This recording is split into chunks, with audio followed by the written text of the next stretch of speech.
Oh, behave. 69. Stop.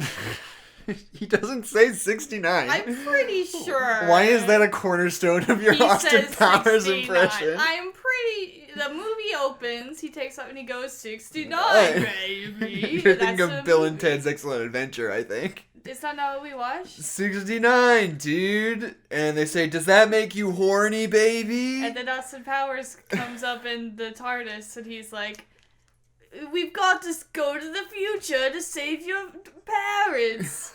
Or your children. And then they fly in the DeLorean. And then Biff runs into a bunch of fertilizer. Yeah, okay. Yeah, uh-huh. Hi.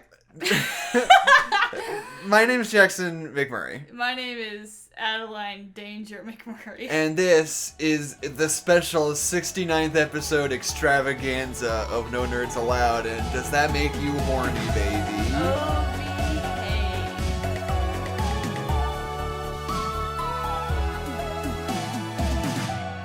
What else does he say? Does he have any other catchphrases besides "Oh, behave" and "Does that make you horny, baby"? I'm trying to remember. That's not my bag. Don't say 69. 69. Oh, I should get this on the podcast also. Don't do this. This isn't funny. This is good content. Jackson loves to fucking No, flick don't the tell him what it stupid is. LaCroix cup. What do you think that is, listeners at home? It's a LaCroix can. Shush. And it's, wow, the momentum. This is the sexual content you were looking Yeah, for. this is the wall that our podcast would From the run into. 1969, from the 69th episode of No Nerds Allowed. Why doesn't he come from 1969? It's 1967. Because it was 30 years from when the movie came out. Missed opportunity. So anyway, we watched... I was trying to think if there was a longer... Title? Well, I was trying to think if there was a longer version of the word Austin, or the name Austin, so I could, make it sound fancy, but... Ostentatious? There's not really anything funny you can do to the name Austin Powers. No. I was trying to go for the Rob Schneider making copies gag, but, Austin Powers, there's not a lot to do with Ramona it. Flowers. That is... Austin Powers? A name that half rhymes, I guess, if that's what you're going for. Flowers and The powers first part doesn't rhyme, definitely though. rhymes. But the first parts don't. So it's not a total. Not a total. What if her name was Costin Flowers? A beautiful girl's name. Jackson, I'm going to kill you. That's how I illustrate. I'm gonna bury you in the ground. That's how I illustrate that it's time to move on to a new bit. Who owns LaCroix? I'm gonna throw them into a river. Ah, you're drinking a soda too. Yeah, but I'm drinking a Dr. Pepper and I opened it before the podcast started. Well, it doesn't matter. It wasn't open. I didn't have an extended bit where I just flicked the soda can into the microphone. If you did, I would accommodate you. You would not have. You could try it. No, do it. No, it's open now. Go get a new one. Do you want me to spill Dr. Do an extended Pepper? bit. No. Do an extended bit right now. And Watch how friendly I'll be. I'll be so friendly. My name's Jackson McMurray. We already did this. So, Austin Powers is a film. It is. That came out in 1997. Did it? A comedy. Which usually is a red flag. Yeah. Which usually means you're probably going to be uncomfortable at a certain point. But I am always surprised at how much the first Austin Powers movie mostly holds up. Politically. Yeah. There are very few things that I'm like, oh, I don't know about that. I don't know if that would really fly today. Because, anytime you watch a comedy movie that was made before, 2004, yeah, there's always going to be one spot where you're like, oh, yeah, okay, yeah, all right, yeah, cool. It's just no, Jackson, it's better. It's back before everything had to be politically correct. Before cancel culture. And you had to think before you said anything. This movie was produced in the year 13 BC, by which I mean 13 years before cancel culture. Wait, did cancel culture start in 2004? In 2000, probably 2010, I would say. I would say that's when we started doing cancel culture. 2010 is still pretty bad. I don't know, what was the first big cancellation? Kevin Spacey, maybe? That's not too right. recent. Yeah, that's too recent. I'm trying to think if there was like a high-profile cancellation before Kevin Spacey. To me, in my memory, that feels like the big one that was like, this is a thing now. That was like the beginning of the Me Too movement. You can no longer just be weird and gross anymore. Right. It's like that's when the Me Too movement started. Yeah. What people were canceled before me? Bill Clinton? What do you mean? Bill Clinton got canceled. In what way did you mean? When he got impeached? Yeah, because he slept with so and he lied okay, about it. So then I guess being impeached is the most canceled that you can get. Well, not really, because you still get to be president. I guess that's fair. Unless you're Richard Nixon or Bill Clinton, but I guess... They resigned. Yeah, but after they got impeached. Well, Nixon was before he got impeached. No, nobody has ever been removed from office. Yeah, no, I know that. But Nixon and Clinton both got impeached, and then they were... No, Clinton didn't even resign. He just waited it out. He was like, oh, sorry, my bad. Okay, yeah. I'll take one on the chin for that one. Oops, I did it again. And then he just... I think he just... Did he have 2 terms? And then he faded away. I think he just didn't run for re-election. I don't know. Nixon resigned. I don't think Bill Clinton resigned. I'm like 80% sure Bill Clinton just lasted it out. Do you think when Nixon heard about Bill Clinton getting out of the office, you think he's like, man, I should have done more. Should have done more before I resigned. I should have slept with somebody or something. But yeah, no, and as far as I can tell, like what I was saying to you earlier was that the first 2 Austin Powers movies, which we've both seen now, like they're sort of an inverse. Because the first one, politically, socially, holds up fairly well. Yeah. But, like, the humor... Excuse me. Yeah. But, like, the humor in it is, like, kind of hit or miss. Just in terms of, like, how well it ages, you know? Yeah. Because we don't think the same things are always funny in 2020 as we did in the 90s. Yeah. So it's like, well, it's like the difference between a joke being told for the first time and then now 20 years later, 30 years later. But it's like this movie's very into the whole like joke going on for way too long thing, which we've sort of graduated from probably about 5 or 6 years ago. Yeah. Because like the whole gag is like the kid starts talking and Dr. Evil's like, shh, shh, hey, no, shh, hey, shh, and then it goes on for like 10 minutes, and like that's the joke. Like it gets funnier the longer it goes on. And that's the funnier of that style. Yeah, joke. because the joke is how long it's going on, and that's what's funny. Yeah. And like that was all the rage in '97, and really funny and effective. But just in terms of like what we still think is funny, like we've kind of moved on from that type of joke. Now we want somebody to shoot a guy and then look in the camera and be like, chimichanga. Like Deadpool. Like Deadpool. But what I was going to say was that Austin Powers 2, Austin Powers, The Spy Who Shagged Me. Wait, hold on. I was going to say, we like to make fun of... Wait, no, stop talking. Well, it's just like we like to make fun of, like, I think it's funny when we try to, like, make fun of, like, what people think is funny. Like, oh, that's so basic or that's so stupid. It's like, you go back to the 20s and, like, a guy getting hit with a ladder was, like, the funniest thing on the planet. No, that's still funny, though. Well, it's just like, oh, our modern comedy is so elevated and so twisted, and it's like, whatever. No, I don't think it's, like, better or, like, further evolved. I think it's just... something gets popular, but then it sort of wears out its welcome and it has diminishing returns and we move on to something different. Like something else is funny for a while. Yeah. And then once something else is funny for long enough, maybe it'll come back around and we'll think Austin Powers is super funny again. Man, if somebody today just like came up with just like a true screwball comedy, I think it would do really, really well. No, yeah, and I think that like, I mean, like I said, I watched The Naked Gun a little while ago. Mm-hmm. That movie rules. Yeah. Like that movie is still really funny. And I can't help but wonder if that movie would have been as funny in 2002 as it is now, you know? Yeah. Like, it feels like we've come back full circle on the Airplane, Naked Gun style comedy. Which is such a bummer. You remember Angie Tribeca? I do. It was a show on TBS that ran for like 3 seasons and nobody watched it. Yeah, I always see that was one of the shows. So I was like, that looks pretty funny. Like every time a trailer came up, I was like, that looks really funny. I should watch that. Yeah, well, I don't know. I watched it for a while. It was good because it was totally just that. It was like one-liner, slapsticky, like Smothers Brothers comedy. Yeah. Zucker Brothers, I mean. Who are the Smothers Brothers? Are you thinking of Smucker's Jelly? Smuckers? The Zucker Brothers are the ones who directed Naked Gun and Airplane. Anyway. But it was, like, written and directed by Steve Carell, and Rashida Jones was the lead, and it was, like, I can't think of any good jokes, but it was totally, like, that same exact style. And, like, it just didn't really land. And, like, it was popular enough to get, like, a few seasons, but it never really took off. And that was just a bummer, because it was a funny show, and I thought people would be into it, but they kind of weren't. Yeah. And I think if you started it today, it would be a different climate, you know? Yeah. Well, because I learned about this in my film class, but, like, screwball comedy, like, came out of censorship, and, like, censorship was starting to ease up. So they're like, we can make jokes about more stuff, and we can get a little bit more edgier with our comedy, but still kind of stick in with the slapstick feel of it still.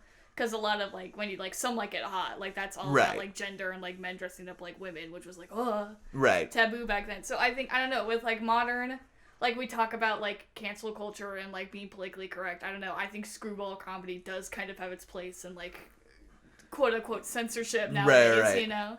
And I think that there is something to be said about Austin Powers being a PG-13 comedy and how far out of their way they have to go to not quite break the rules. Because there's that whole repetitive sounds bad. The whole, like... repeated.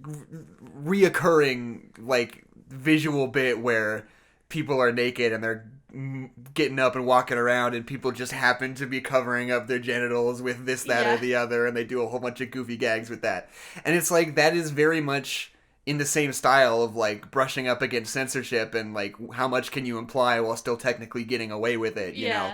Like, it's very much in the same vein of, like, bending the rules of the PG-13 rating, you know? Well, it's like, even when that scene when, like, the lady's in the hot tub and, like, her boobs are, like, floating on the water. Like, you can't see her nipples, but, like, she's naked, man. But I think, at least at that time, you could definitely, for sure, show some boobs in a PG-13. They just chose not to, for whatever reason. Yeah.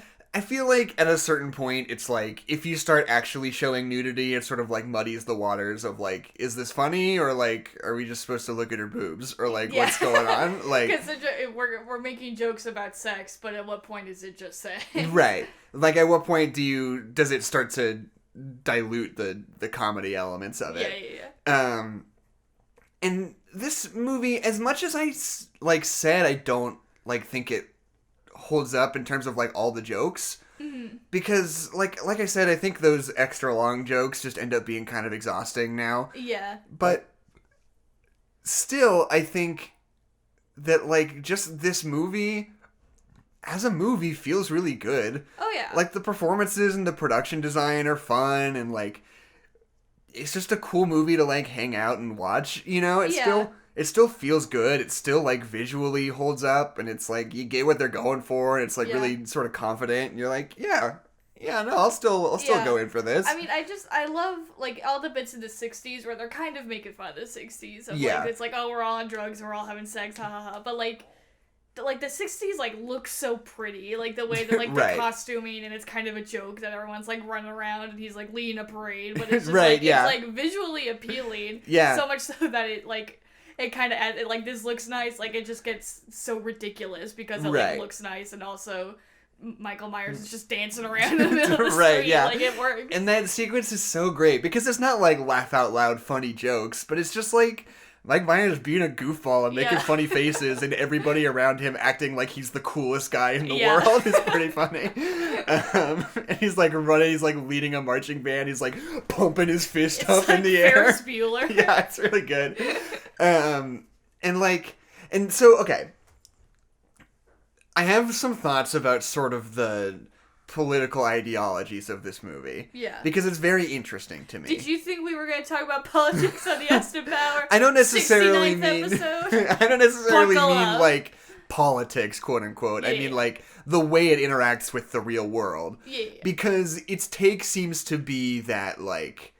First of all, the whole gag they do where it's like, oh, I'll come back to life when greed and corruption are back again, or whatever. Yeah. And it's like cut to 1997. It's like kind of the laziest version of political commentary. Yeah. Where it's like you could kind of do that at any time ever, and people would be like, oh ho, ho, ho. It's like saying, in this economy, yeah. It's like not really anything, but it kind of feels like something. Well, it's kind of like, I like how they skip over the 80s. Yeah. Which was. Yeah.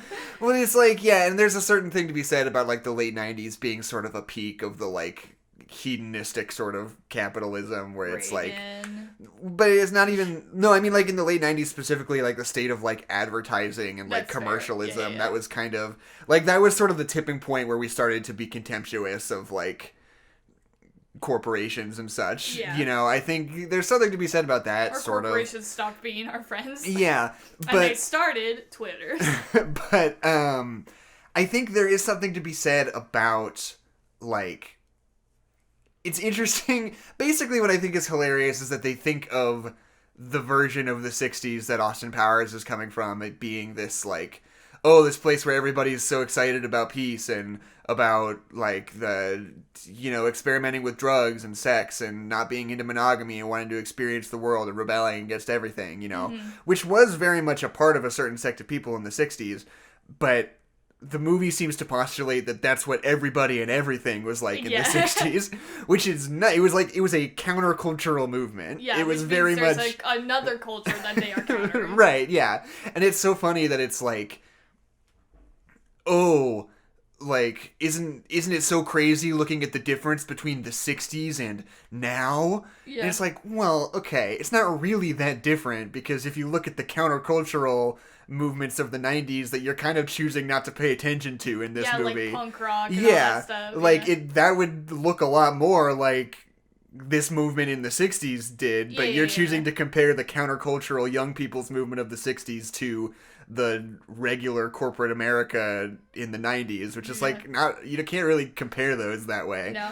I mean, that being said, I do really like his line at the end where he's like, we've got freedom and responsibility. And it's like, yeah, that's nice. I like that. That is, yeah, I was going to say, and I was going to bring that up because that is sort of salient. Like, he says, like, yeah, okay, you know, anonymous, unprotected sex, probably not the best idea. Fair enough, we'll take that one. Yeah. But, like, it doesn't, that's not the point, you know? Yeah, he's like, if we'd known that, like, drugs and sex would catch up to us or we would all die because of it, then we would have done something else, but it would have been the same. Yeah, whatever we had done, it would have still been, like, the spirit of rebelling against the man and all that kind of stuff. Which, I don't know, I like, too. I think that's a salient idea. I just wish that this movie talked about more of the countercultures of the time rather than just the countercultures of the 60s. And they're almost like, you know, it's like the Dr. Evil's son is like wearing a Kurt Cobain t-shirt and seems to be very much like a grunge movement kind of kid. And it's like, what about comparing like Dr. Evil's son to Austin Powers? Yeah, why don't they team up at the end? That's sort of that's an idea that I think is worth exploring. I mean, not that this movie's going out of its way to really make a statement. to really comment on the moment or anything. Yeah. But like, I don't know, if it were, I think that would be an interesting dynamic to like examine because he represents the movement of the moment, the new generation. Yeah. But anyway, also it's funny when he stands up and there's a magnifying glass in front of his penis. Yeah, That's also funny. Do you have anything else to say, Adeline? I just feel like I've been talking for too long. You're good. As a woman, I gotta say, like, because the joke at the beginning is that, like, Austin Powers is, like, this irresistible sex machine. Right, but it's the joke is that he's kind of unattractive in every way. But, I mean, like, when he's hanging out with, like, Vanessa, and she's like, I'm not gonna have sex with you, and he's like, like, just little microaggressions. Right, yeah. That's the one part that's, like, yeah. But in terms of, like, what it could have been and, like, what movies in the 90s felt like, that feels like a huge win. Oh, yeah.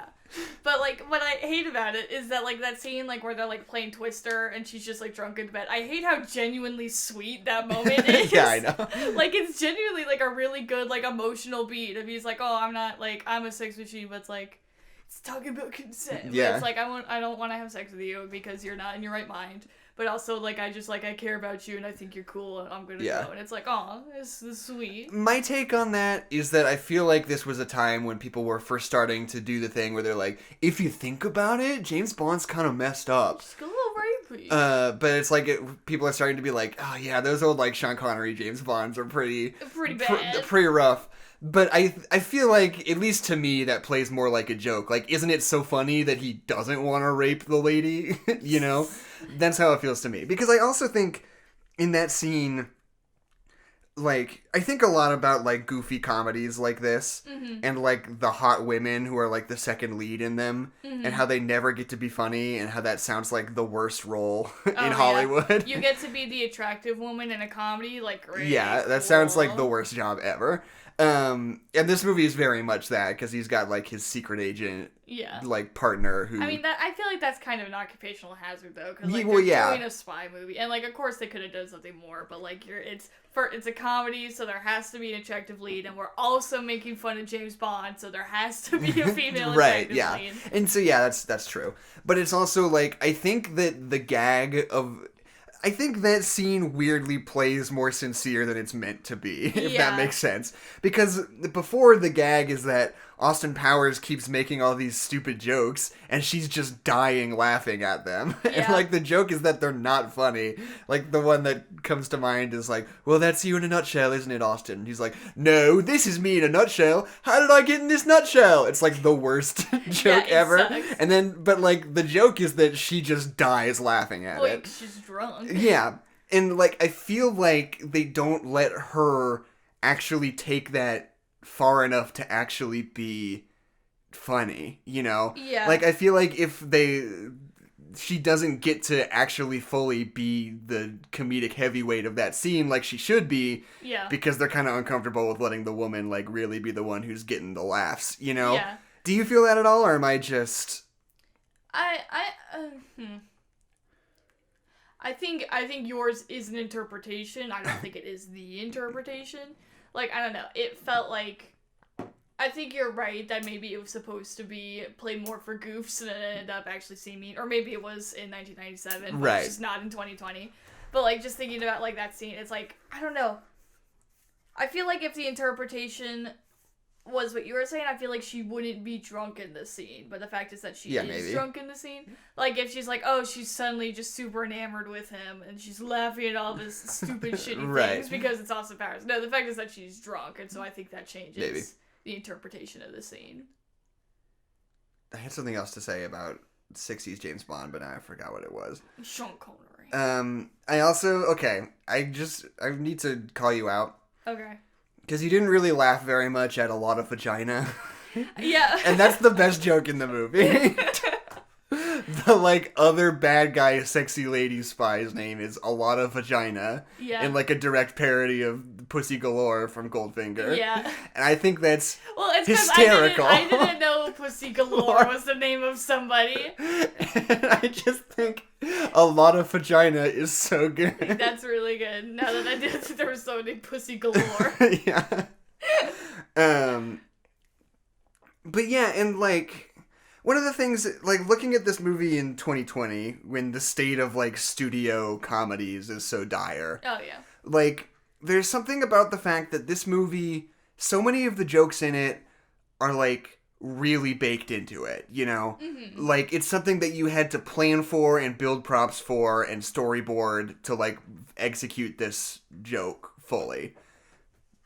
Whereas, like, nowadays, these days... It's greed and corruption rules, and in this economy, skewed humor.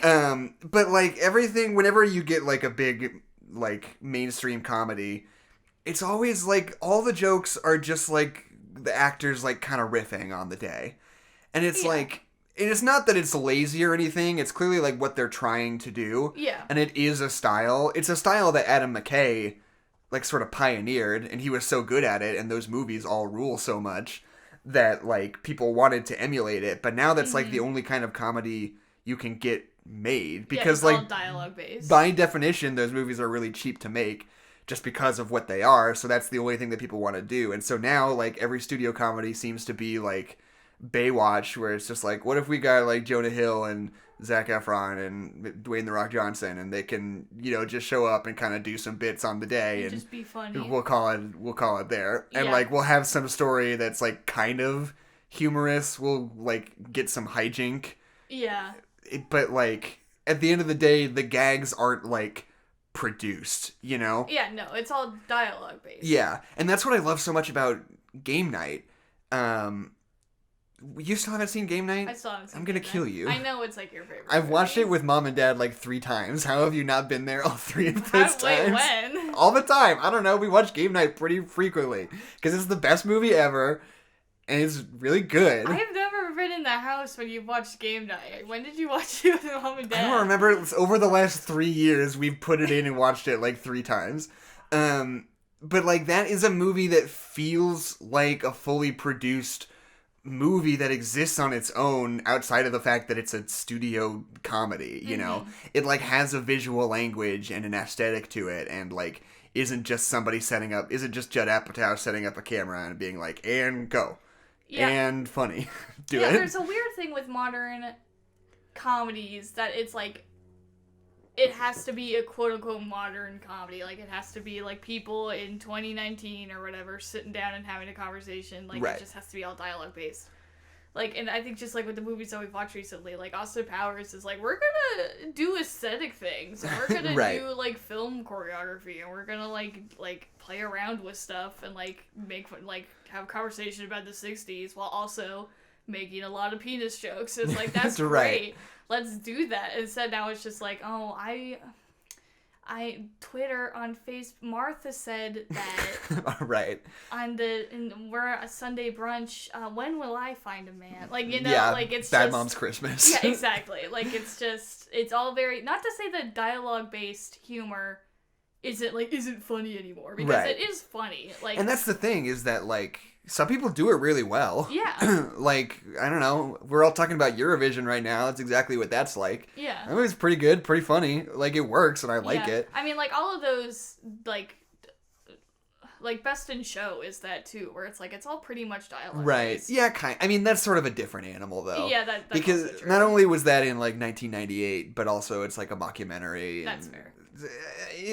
Just of what I remember of it, like, there's not a lot of, like, choreographed jokes. Like you were saying. No, that's true. But that's sort of baked into the cake of a mockumentary style, you know? But it fits in this category. Yeah, it's a Venn diagram, but it fits into this category. Well, now I don't remember what I was talking about, Jackson. Because you had to mansplain comedy to me. But yeah, and it feels so nice to be like, oh, someone had to build a prop for that joke. Yeah. Someone had to, like, storyboard to make sure this joke lands exactly the right way. Or, like, even, like, the costumes that, like, the women are in. Like, I was kind of thinking, like, we talked about, like, being this, like, side woman that has to be pretty not funny sounds like the worst thing in the world. Right. But I think being an extra in Austin Powers would be so much fun. It's like, here's a crazy outfit that someone, like, spent a lot of time in. And just, like, have fun over here, and then that's your day. I'm like, that sounds fun. That sounds fun. And I think that's the funniest thing about this movie, is how, especially in the flashback sequences, but, like, more and more in the body of the movie, how much, like, everyone just treats Austin Powers like he's the funniest, most charismatic, sexiest man on the planet at all times, and everybody loves him. Yeah. It's so good. And, like, that's what we were talking about in that, like, opening dance sequence, is everyone is just, like, so all in on Austin Powers. And every time he does something stupid or, like, sticks his butt out or whatever, everyone's like, oh my god! It's so good. See, I just don't know how this film, like, got away with, like, just being the first Austin Powers movie. Like, I don't know how you establish Austin Powers. Right, basically. yeah. And they kind of don't. They kind of act like you've always known who Austin Powers is, and I think that's why it's so effective and why people loved it so much, because he's just this ridiculous character, and like you get it immediately. Right. Like, there's nothing to explain. It's Austin Powers. He's a British ugly man who everybody loves and thinks it's the hottest guy alive, and you're like, all right, got it. And, like, the way they introduce him is so funny, because it's like, you start with Dr. Evil, and they're making their evil plans, and there's, like, kind of a joke in it, but it's, like, not all the way funny yet. And then you cut to, like, outside, and it's just like Mike Myers shows up in a wig with dentures. He's just like, yeah! And literally you're like, there he is. This is the guy. This is the guy we're talking about. And then it just goes from there. Like, you don't need to know much else. Yeah. I also think, like, this movie, in terms of, like, parodying and satirizing James Bond, first of all, I think it's just a really astute observation that it's like, oh, James Bond was, like, this English guy from the 60s who's, like, but it's, like, in, like, metropolitan London in the 60s, like, this was very much more what it was more like this, like, free love, like, hippie whatever, like, that particular area. It's, like, in all reality, like, wouldn't James Bond be more like this, you know? Like, well, it's, like, we talked, like, that, like, free love is the counterculture, and James Bond is weirdly a part of the mainstream Right, culture. yeah. And I don't know, I guess he's a government official. He probably would have been a part of the mainstream culture, but, like, still. Yeah, but, like... And I think that's just a smart observation. But I feel like there are some times where they just go for the low-hanging fruit when it comes to making fun of James Bond. Yeah. Like that whole gag where it's like, oh, I'm going to put you in a slowly descending thing and then not make sure you're dead or whatever. And the son's like, why don't you just shoot him? Mm. Is like very much like a, when you think about it, have you ever thought about how like bad guys... James Bond is messed up if you think about it. If you really think about it. I do that bit on Twitter about whenever something is like trending, I just type like, you know, if you think about it, Hamilton's actually pretty messed up. Yeah. And like... It's always true. And, well, it's because it's true of everything. Yeah, everything's kind of messed up if you think about anything. it. Dude, Rugrats is kind of messed up. Which is why I love that joke so much. Yeah. But every time there's somebody who doesn't quite get it, like, at one point I typed, if you think about it, Last Airbender's kind of messed up. And like 2 people commented and were like, what do you mean? It's like, you don't get it? You don't get it. I think I finally pinned the tweet where I said my New Year's resolution is to tweet about which classic movies are actually kind of messed up if you think about it. So hopefully it'll redirect them there and be like, oh, now I get the bit. Oh, I get it. Anyway, what I'm saying is if you think about it, Austin Powers was kind of messed up.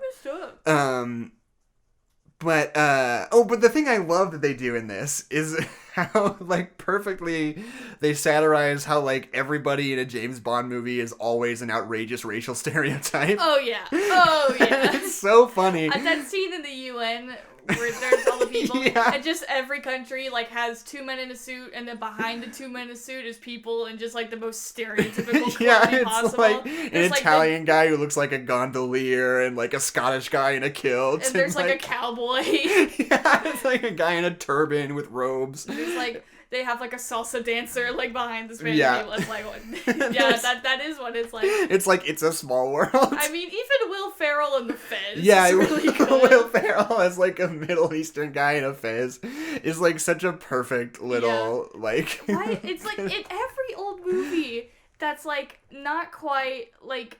There's always a guy in a Fez. There's always, like, an Egyptian guy in a Fez who's, like, an assassin. Yeah. Even in Casablanca, there's just, like, a guy in a Fez, and he, like, does something. I don't know. I don't remember what happens in Casablanca. It's weird that we stopped doing Fezes in movies. Yeah.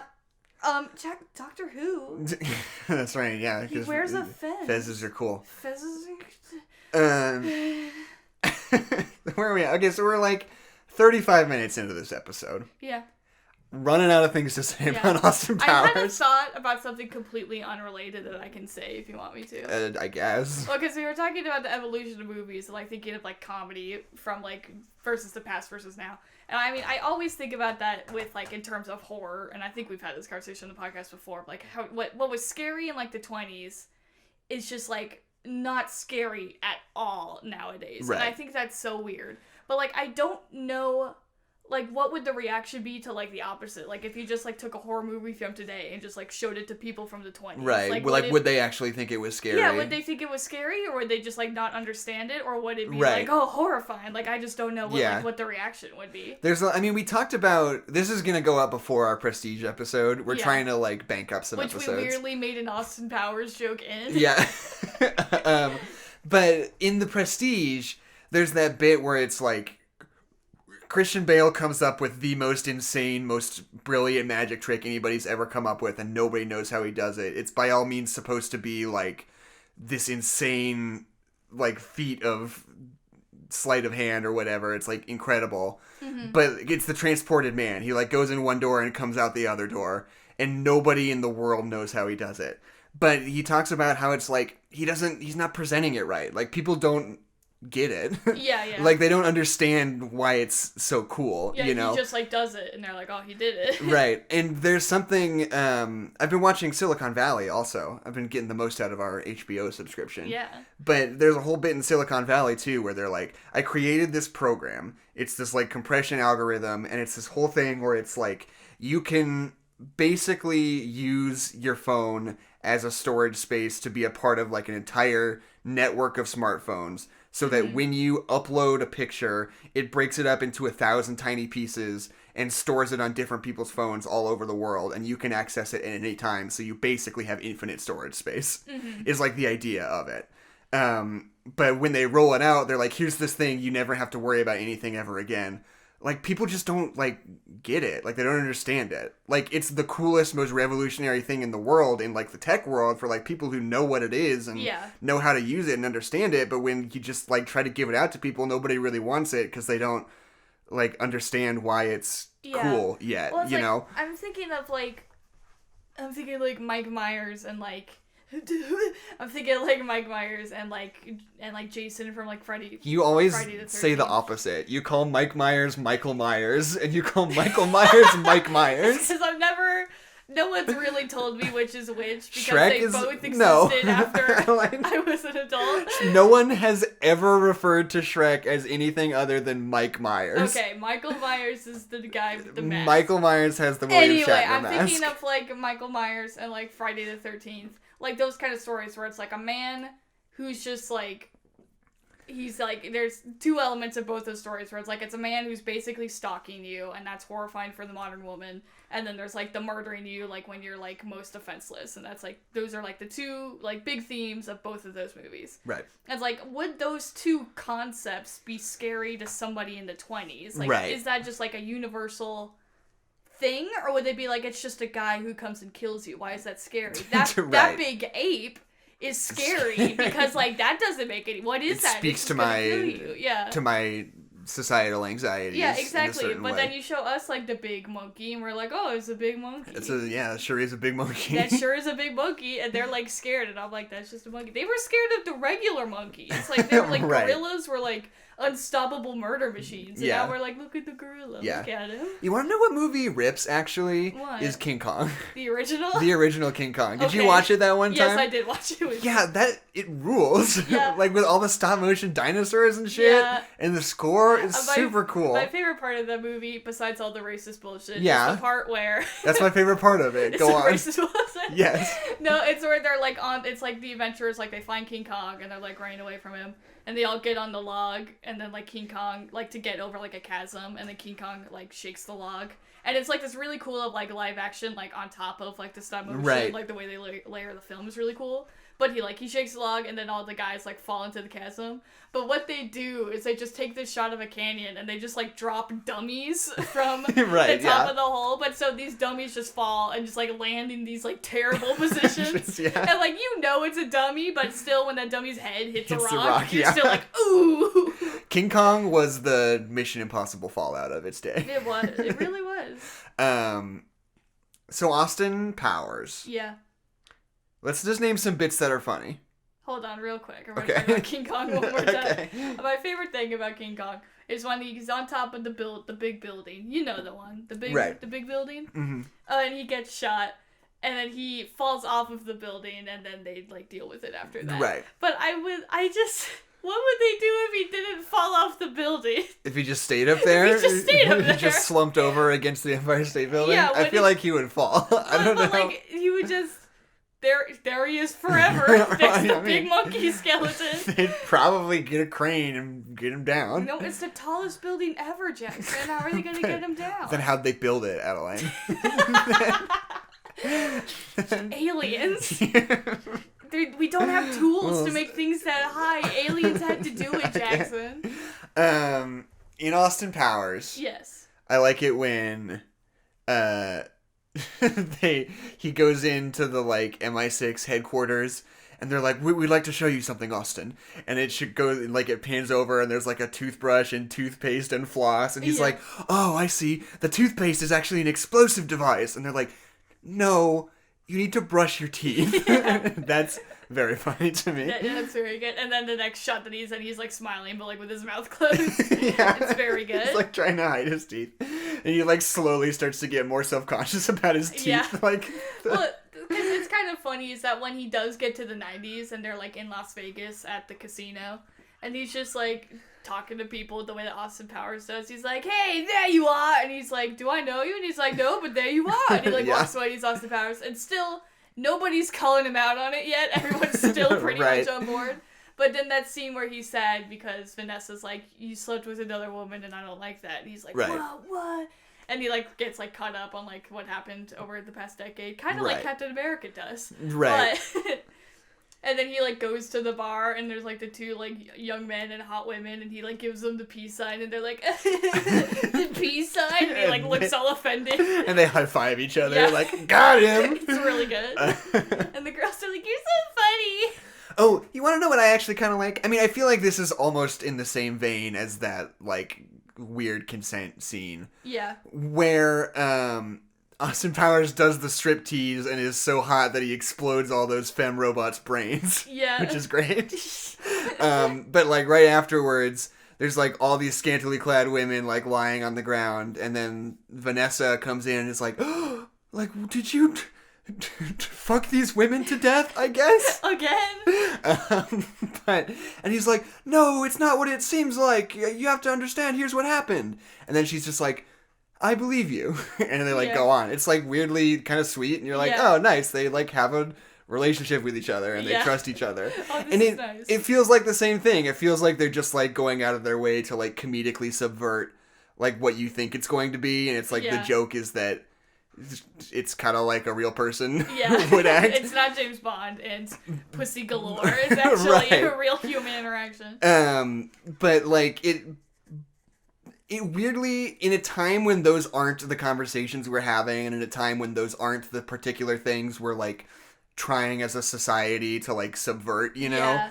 It feels weirdly prescient of, like, where movies are going, you know? Even though it's a joke at the time. There's several parts that's like, I feel like you meant for this to be a joke, but it's just like an actual statement. Yeah. And, like, I don't know what you want from me, Austin Powers. Well, and speaking of the striptease, that scene where he's going to have sex with a lot of vagina. What's her name? Yeah, a lot of vagina. A lot of vagina. And she, like, does, like, that super, like, sexy striptease, like, behind the screen door. And then she, like, gets in a hot tub, and and she's like, take your clothes off, Austin.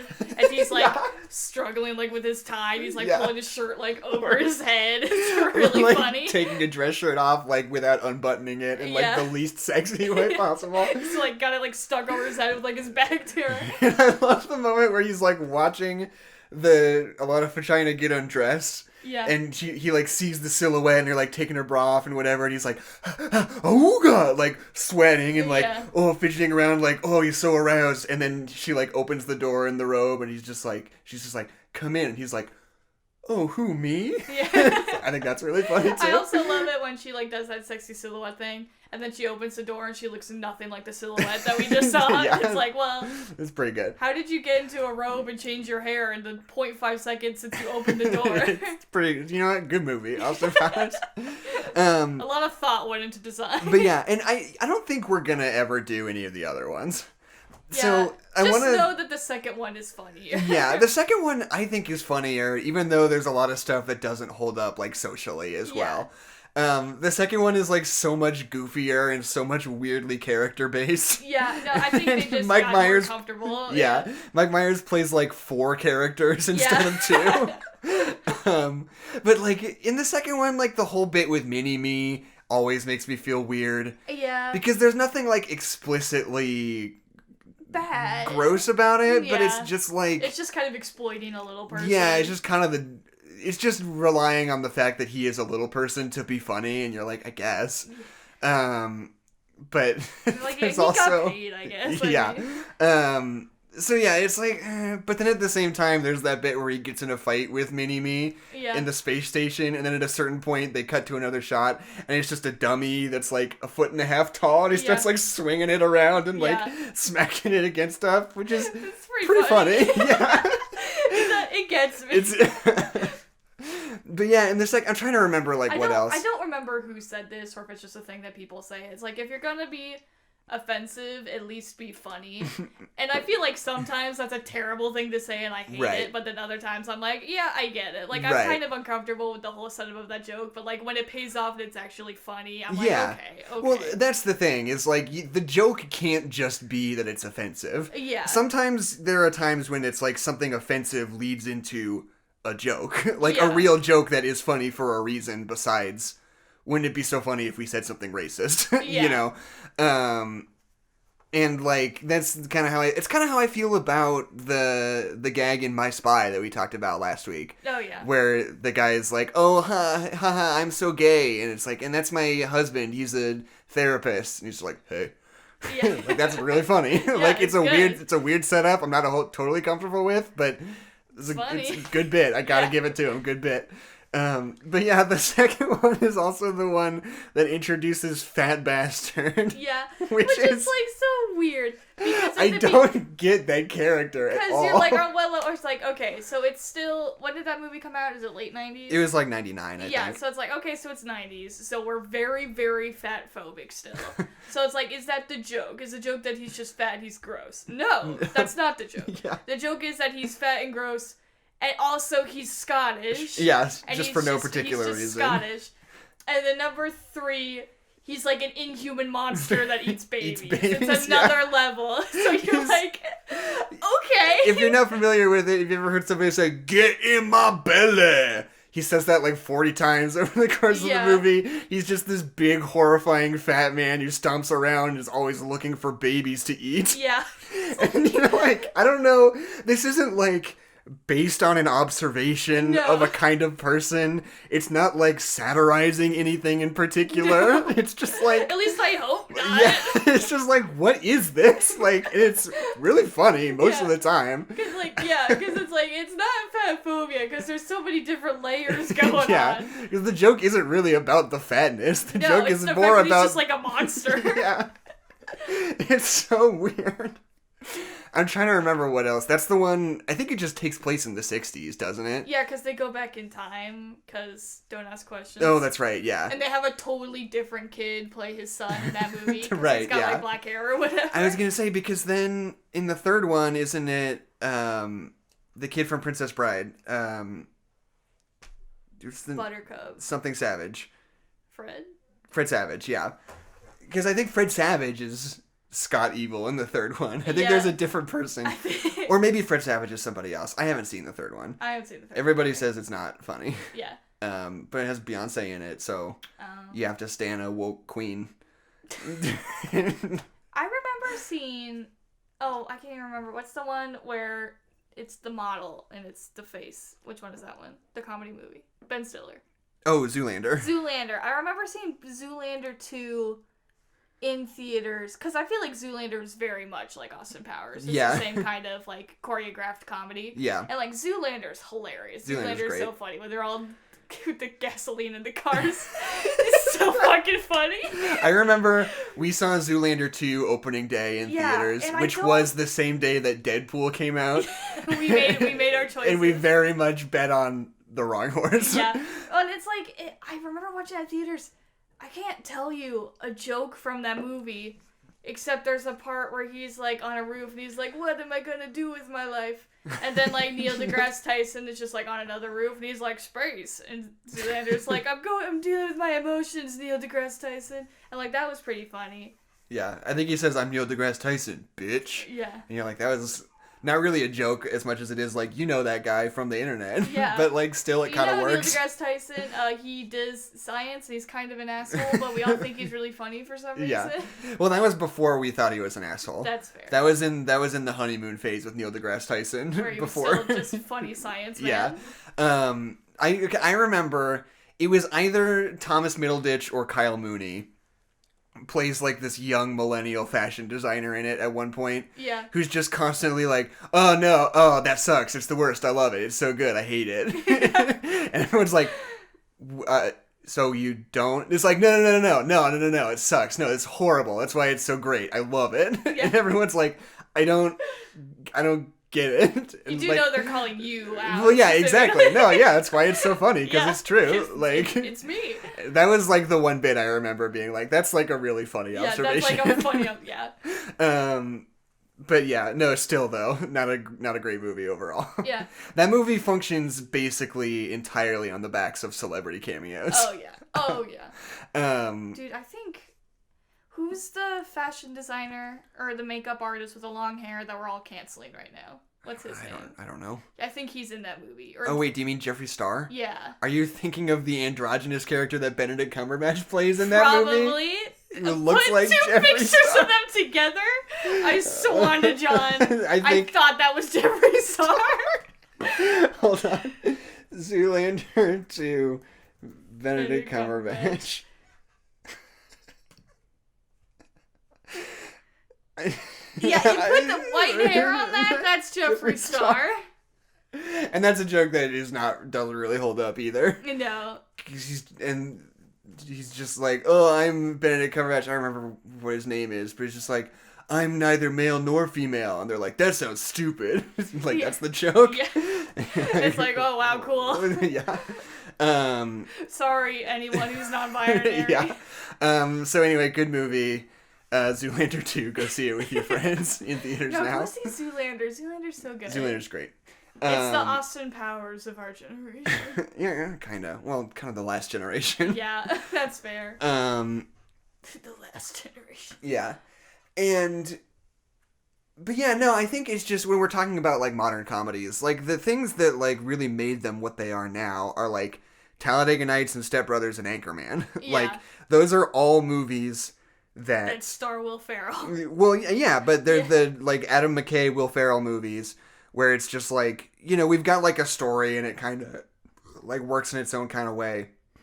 But, like, mostly the jokes are just, like, let's get Will Ferrell and John C. Reilly to sit down at the dinner table and, like, see what happens, see if it's funny. Yeah. And it is. It is funny. It's really funny. And there's that bit where the little kid says he's gonna come at you like a spider monkey. Yeah. It's really good. I'm all hopped up on Mountain Dew. This has been our bit called "Let's just say lines that are funny from comedy movies." Different movies. Those movies work so well. First of all, just because they have ideas behind them, as well as just being based around, like, dialogue, improvisational, sort of deadpan comedy, you know? But it's like, that becomes the only... It's illegal to make a movie that's not that exact style of comedy right now. Yeah. Unless you're gonna make, like, a prestige comedy about the old times. I don't know. Like a weird period piece or something. Yeah. But even... But those aren't studio movies. Those are, like, indie movies. That's also fair. I mean, like... Would you consider Little Women to be a comedy, or is it just a drama that has comedic accents? I don't think it's really a comedy at all. Yeah. I mean, it's not, like, dour. Yeah. I was trying to look up my list of 2019 movies from Letterboxd. I just Googled 2019. What was that? Why am I... Okay. Are you having a stroke? I keep thinking if I just Google... Looking for something on my own personal profile on Letterboxd, if I just Google Letterboxd 2019, it'll pop right up. I'm just trying to look at, like, last year, like, what the comedies that I saw were. Yeah. Booksmart was great. But even still, that's mostly kind of an Adam McKay dialogue-driven. Yeah. There is that, like, stop-motion sequence, which I don't think is funny. Yeah. But it's a very much just, like, improvisational sort of behavioral comedy. But it's also, like, really about something, so it's, like, kind of an elevated version of that. Yeah. I mean, what's weird about using stop motion in comedy is that it provides an effect that immediately makes the audience uncomfortable because it's stop motion out of reality and it's kind of uncanny valley, and that's the appeal of stop motion. But understand that in that sequence, anytime you make a joke, the audience isn't going to think it's funny because we're too busy being uncomfortable with the fact that it's stop motion all of a sudden. So yeah, here are the three kinds of comedy movies you can make right now. Yes. The kind I described. Yes. You can make, like, an Uncut Gems or a Once Upon a Time in Hollywood where it's, like, kind of a thriller, kind of a comedy, like, elevated genre-defying sort of thing. Yeah. Or you can make a Jojo Rabbit, which is, like, a quirky, twee period piece. Yeah. And it's, like, other than that... What's the movie about the Boy Scouts that's in the girl... And it's the guy who did Fantastic Mr. Fox. Oh, the Wes Anderson movie, Moonrise Kingdom? Yeah. Wes Anderson's kind of his own thing, though. That's also fair. But that's the thing, is, like, the other kind of comedy you can make is doing a Wes Anderson movie, which is kind of what Jojo Rabbit is. Yeah, Wes Anderson movie. Let me just look through. Art of Self-Defense is sort of one of those genre, whatever. Long Shot was pretty good. It's like a romantic comedy. which you're also not allowed to make, but Long Shot's kind of the exception. Yeah. Well, they broke the law and made a romantic comedy for Long Shot. Well, if you make a romantic comedy, you just have to know that nobody's gonna see it. Right, yeah. That no one's showing up for And that's the thing, is that, like, because even The Big Sick, yeah, which is the best movie ever, great #1 greatest movie ever made, like, was, like, kind of successful, and it, like, made some money, and it's, like, a well-regarded movie, but, like, romantic comedies used to be, like, full-on blockbusters. Oh, like, if you got, like, a Sleepless in Seattle or a You've Got Mail, like, that would be in, like, #1 at the box office for, like, 6 weeks. Yeah. And nowadays, it's, like, one that does really well is, like, oh, yeah, like, Kumail Nanjiani is kind of an up-and-coming star, and it's, like, this one's actually really good, and, like, you know, it made $20 million. Yeah. You know, and you're like, all right, I'll take it. Yeah, fine. Because, yeah, Long Shot's good. It's just, like, what if... It's fun because it's just, like, a romantic comedy. I like modern romantic comedies. Yeah. Because, I mean, like, intelligent ones. Yeah. Because it's, like, they're kind of forced to be intelligent about how they do it. Yeah. And that is, like, always cool and interesting to me. Yeah, if you're not making a statement about it, no one's gonna show Yeah. up. Because we've seen 12,000 romantic Right. comedies, so you gotta be doing something or we're not gonna show up. And it's like genuine comedies or genuine romance stories where the couple is like, has a real relationship and respect each other, and the drama doesn't come from them just being mean to each other or misunderstanding each other. Or not communicating. Yeah. That's like probably my favorite genre of movie. That's why I love Toy Story 4 so much. Yeah. Because that's basically what that is. Yeah. Like, I love romances that are just like genuine and real and sweet. And Game Night too. Yeah. Because it's not, the movie's just about a married couple. Yeah. And like the conflict isn't about their relationship. I mean, there's kind of a B plot where they talk about whether they want to have a kid or not. But that's not like what the movie's about. And it's just like, it rules. I like it a lot. Oh, you can make a superhero comedy also. You can also. You can make a Guardians of the Galaxy or a Shazam. Or Shazam. I feel like Good Boys is like that. It's the raunchy comedy. Yeah. The twisted humor. Yeah. Because, Which and there there weren't is... a lot of recently. I think Yeah. we're kind of done with that. Well, no, Good Boys is more in the line of like... with like Blockers and Booksmart and Big Mouth, where it's like woke sex comedies. Yeah. Where it's like we're telling these like coming of age stories about like teens and preteens. Yeah. But it's like told very much through the perspective of like the 21st century and how we deal with sexual politics. And Yeah. it's kind of simultaneously about why that's important, but also why that's like 3 times more confusing for kids to have to figure out. Yeah. Because like, I don't know, like the sort of, at least for Blockers and Big Mouth and Good Boys kind of, sort of the thesis of that is like, you start having to engage with like the politics of sex before you have to even engage with sex. Yeah. It's like by the time you even hit puberty, you probably already have so many hangups. Like, it's like so hard to like go through puberty now more than ever. It's basically the thesis statement of those things. And I love all that stuff. I think that's great too. Or Cats. You can make Dumbo. Or you can make Dumbo. Or you can give somebody your robot hands. Or Men in Black International, the worst movie ever made. God, everybody was so ready when they're like, we got Men in Black with Chris Hemsworth and Tessa Thompson. And Tessa Thompson. We were all like, oh, fuck, they were so good. They had such a good rapport in Ragnarok. Yeah. Hell yeah. I was so excited. Good. And the trailer ripped. The trailer was so good. I don't trust trailers anymore, like, honestly. But, like, I don't know. I think there's something to be said about just, like, a good trailer standing on its own for being a good trailer. Well, like, I mean, the Suicide Squad trailer. Yeah, Suicide Squad trailer was great. Men in Black International trailer was great. Godzilla King of Monsters trailer was great. It just doesn't give a rip. Yeah.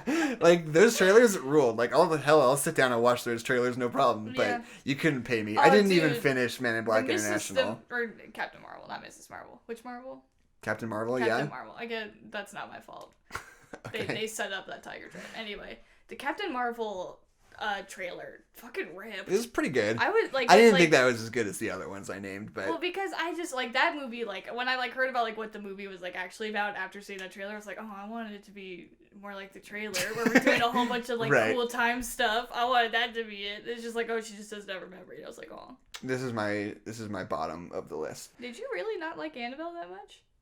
It was just so nothing. Yeah, it's just like exactly what you thought. Yeah, Annabelle 3. Because look, I don't like go out of my way to see movies I think I'm gonna hate very often. Yeah. So like in terms of all the movies that came out in 2019, Annabelle 3 was fine. Yeah. But it ends up in my bottom 5 because I didn't go out of my way to see 8 other shitty movies that I knew I wasn't gonna like. You did go out of your way to see Cats, and you did put that above that.